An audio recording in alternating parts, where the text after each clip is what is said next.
welcome to Berean Peps Being the Know. I'm your host, Valley Chikuni. We begin. Jennifer Lecrae, a prophetess material guru.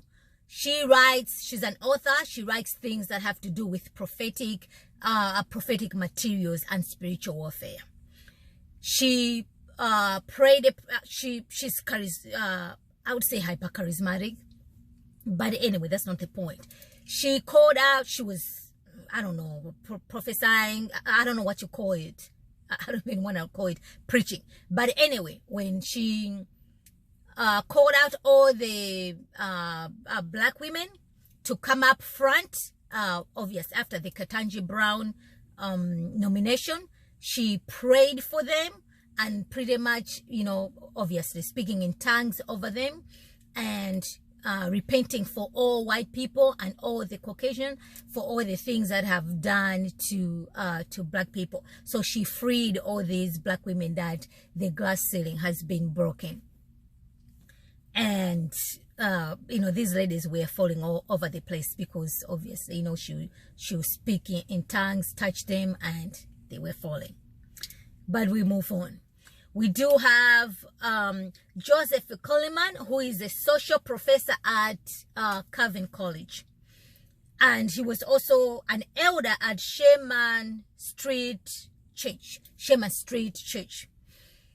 He officiated a gay wedding, which is against the policy of Calvin College. So they did not renew his tenure. But now he said he wants to fight back, see if he can get back to be a professor again, even though this was against the policy of Calvin College. Moving on, we have Karen Swallow Pryor. Obviously, she, well, for lack of a better way, she denied to have anything to do with the draft with the Backgate, even though according to Jennifer Back and Tom Back, she's the only one who had the draft. So now the draft was leaked from an email that's from Southeastern Baptist Theological Seminary, where Karen Swallow Pryor is the professor. So all the lords have led to Karen Swallow Pryor as the source of the leak.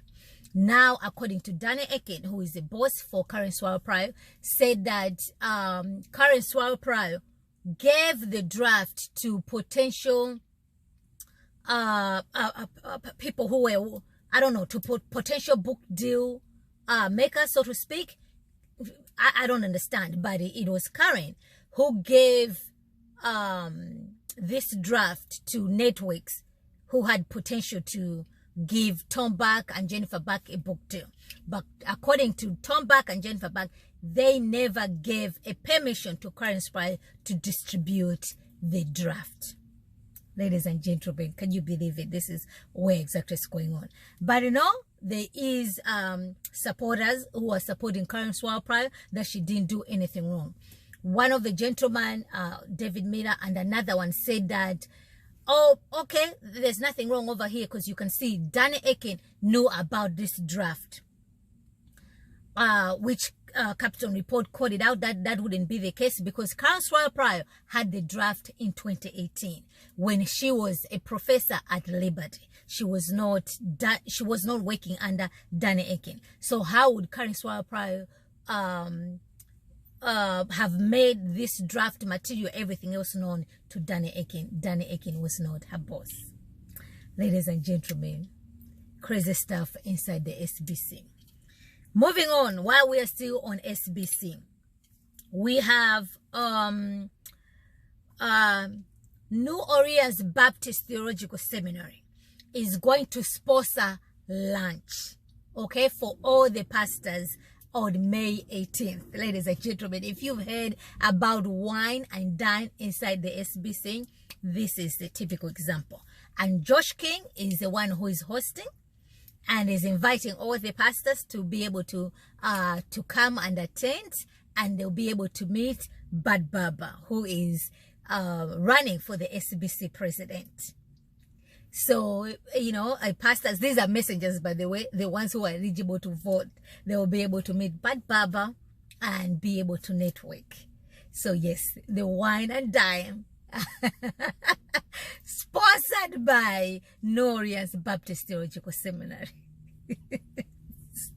You cannot believe the things that are happening inside the SPC. That is why you need to find yourself in Anaheim and vote. Hashtag change the direction. Drain the swamp inside the SPC. Drain the swamp. Moving on. As you already know by now, Elon Musk is in the process of buying Twitter. And people feel so free right now like it's never seen before. So you can pretty much... yeah, you can exercise your free speech. You know, like you couldn't say anything about COVID. You couldn't say anything about whatever the case may be, Fauci or anybody else without being censored. Right now, people are tweeting their way and there's no, they're not being censored. But okay, if you, it's so funny, I'm telling you. So, we have Kyle J. Howard, who is not happy about this situation, and he has taken it to Twitter. Okay, I just have to read this for you.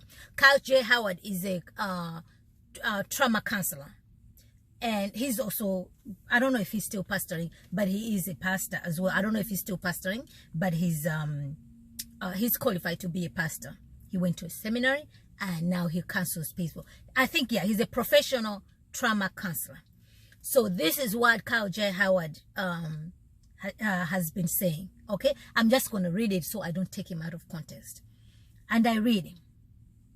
If I was white, a billionaire 100 times over, and has invested interest in preserving white power, all the while massaging my ego, I would absolutely seek a purchase a dominant social media platform medium like Twitter. Okay, so I guess Elon Musk has is purchasing Twitter, so I guess this will apply to him. I don't know. He went on to say, it's easy to believe in unbridled free speech when speech has never led to your racialized community being lynched, and when the free speech of your community has been a primary tool used to fuel the lynching of others. Kyle J. Howard continues to say, white people's zeal for free speech is primarily their desire to protect their speech. It's about preserving an element of white power, artillery in their arsenal that they use to oppress and destroy free speech. That's the stuff that gets black people killed. He went on to say, and to be clear, quote-unquote free speech is a white privilege. Black people and people of color could never say the things that white people say, and did not be profoundly costly on every level. The only people I've ever met who have been utterly unguarded and liberal with their speech have been white people. This quote-unquote wokeness is a threat to our way of life. Is KK theology. For my white faithful family, I need you to understand this hits us on another level. Dehumanizing us, preserving us as enemies of church and state. These narratives lead to logic of killing us equals patriotism and holy work. If this stuff isn't confronted more aggressively and repudiated more dogmatically by white Christians with influence and lower, more people are gonna get hurt, potentially even killed. I'm serious, and from what I've seen, white leaders aren't going to take it seriously. White leaders, from what I've seen, especially white men, have largely been engaging these issues, trying to mediate as if both sides are valid and need to be dialogued with rather than outright rebuking this stuff. White Christian leaders, your cowardice is playing with our lives. This is a charge that Kyle J. Howard is making. Ladies and gentlemen, if that is not all, what if white women who date black men had prerequisite that they wouldn't date black men who hate black women or didn't find them beautiful? What if white women who are open to dating black men didn't take advantage of anti-blackness in them to score one exoticism? I don't know what that means. What if white women who date black men esteemed black culture and black people so much that they refused to date black men who had no desire to uplift blackness and all black community, but rather wanted to have their blackness swallowed up by the woman's whiteness? If that is not wrong, I know there'll be some folks who will claim I'm being a racist because they appreciate how interracial marriages is often used to colonize blackness. But the fact still remains, I think black and white interracial marriages would be less common if white women actually loved black people. He went on to say, I think black and white interracial marriages would be less common if white men who date black women actually loved black people. I'm the product of black and white interracial marriage. Paternal grandparents, so you can try and claim I'm anti-black or white marriage, but it won't fly. Lastly, FYI, when I do marriage counseling, premarital counseling with couples of different ethnic makeup, I don't refer to it as interracial marriage counseling. I refer to it as transstructural marriage counseling. The goal is not to have one ethnicity swallow up other, but both abound. Ladies and gentlemen, this is, whatever else he says here is a definition of somebody being racist. That's exactly what he's saying. And he's crying out about free speech. He's just exercised his free speech here. Even though his speech coming from a person who professes to be a Christian. Let not unwholesome talk come out of your mouth. Only such that is edifying for building up. Let your words be seasoned with graciousness, seasoned with salt and graciousness, and speak in love. Does this demonstrate any of it? I'll leave that up to you. But we move on. We do have our prophetess, Kerr. This time around, she's talking about shopping in heaven. According to Kerr, there's some shopping malls, amusement parks in heaven, that when she was there, she saw one of her friends who died, and she saw her coming out of a shop where she was shopping, and she was with her husband. So the husband are the ones who carries the shopping bags. So my understanding is Jesus said they never marry in heaven. There is no marriages in heaven. So how come the Kerr who passed away, who is in heaven, is still married to a husband who is with her husband? I don't know. But she says because women love to shop, and we're going to continue to shop in heaven, and everything is free. So you can go to these shopping malls and everything, whatever you get is going to be free. Well, who doesn't love shopping? I sure do love shopping. So, okay, guys out there, you're the one who are tasked to be carrying shopping bags, according to Prophetess Kerr. Lastly, how do I forget about this? We do have Julie Royce. Julie Royce has issued an apology, if you want to call it that way. And she has also put out her book on her website as well as on Facebook. The book is still available on Amazon, Redeeming the Feminine Soul. She said that she didn't frame things right whenever she was talking about the story about Sarah. Everything, if you read the book, if you read the story, by her own definition, the way she's done things, she pretty much physically abused Sarah, because Sarah was a teenager. Julie Royce was still married. She was dependent. She was pretty much having a relationship with this lady. Okay, let's just call it for what it is. But Julie Royce wants us to take her word for it, wants us to believe her story and to move on as if nothing happened.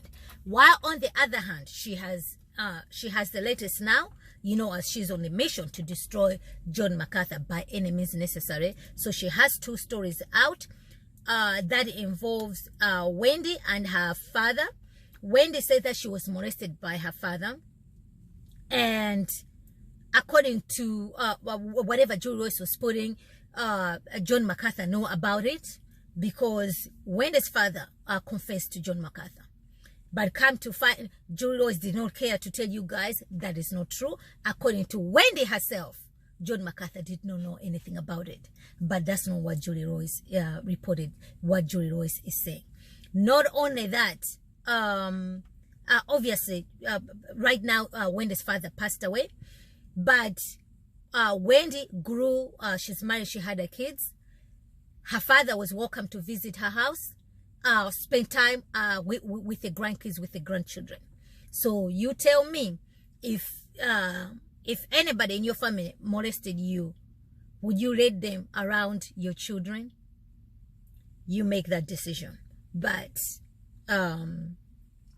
another story also, another gentleman, what's his name? I can't even read. I need to get glasses. But this one, another guy was also working for Jonh Macathur, was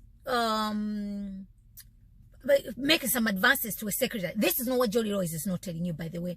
According to Julie Royce, this guy is a child kidnapper. The whole, you know, the evil stuff, whatever Julie Royce is putting, you can read it on her blog. But this gentleman was fired on the spot while he was working with Jonh Macathur, because he was making advances to one of his secretaries. That's why Jonh Macathur fired this gentleman on the spot. So according to Julie Royce, that's not what he said. And this guy ended up in jail, in prison. He died, by the way, and Julie Royce doesn't even know this guy died in prison. But his family was taken care of by Grace Community Church. Also, Phil Johnson, who is one of the elders, I feel, at Grace Community Church, also helped out this particular family. But Julie Royce did not care to say these issues. So here's what Julie Royce is reporting. Cherry picking is telling you the story but not giving you all the facts. She is an investigative reporter. She can put all the story. This is what was claimed. This is what happened. And by the way, these are the stories that happened in 1979, 42 years ago. And she's just picking one or two things and creating a narrative. So when you read, you just walk away with a narrative. But when you look under the hood, when you ask all these particular questions, you can see, wait a minute, okay, but this is this is this. What exactly? So if everything is there, just put out all the information. Let the reader make the decision. You as a writer, you're not supposed to feed in, you're supposed to have this conclusion. No, give us the information. Let us read it and make our own informed decision and opinion. And needless to say, all these things, they have no, they do not implicate Jonh Macathur as the one molesting, as the one being accused of molesting anybody in any way, shape, or form. But Julie Royce is the one who abused Sarah, according to her own writing in her own book. And now she's issued an apology. So why is Julie Royce putting Jonh Macathur on trial, and yet he's not the one who was directly involved with these victims? But Julie Royce was directly involved with her victim. But she wants us to believe her story, that all this thing is not exactly what we think it is. Ladies and gentlemen, let the reader understand. So read her report, make your own informed decision. But make no mistake about it, she also has an agenda that she wants you to buy into it. I'm going to leave the link below so you can read up, or you can read up her report, and then you can read up the information that is missing. Either the information is missing in her writing on purpose, or it's deliberate. I don't know. But I'm going to leave the link so you guys can read. You make your own informed decision and opinion. Jason Whittaker of Dear War Christian is doing a book review. I encourage you guys to check it out. You will find it to be very informative and very interesting. And oh yes, pick up your book yourself. It's still there, available on Amazon. And needless to say, the theology that's in there is not Orthodox theology. By the way, she also does not believe in conversion therapy, which is against the scripture, because we know, right? Such were some of you, but you were washed, you were sanctified. Anybody can change. We advocate for biblical conversion therapy, not the evil stuff. But anyway, right now she's planning to host, she's hosting, I don't know, a conference, something to do with abuse. So Karen Swaropa is one of the guests. Anne Thompson is one of the guests, and Julie Royce is also one of the guests. So who knows? It's going to be in Chicago. All right, ladies and gentlemen, that's all I had for you guys today. I hope you find this to be informative to you. Stay tuned, more coming during the week. Let me know what your thoughts are, your comments. Be sure to follow me on Instagram, Facebook, and Twitter at Berean Babes. Until next time, remember to be in the know.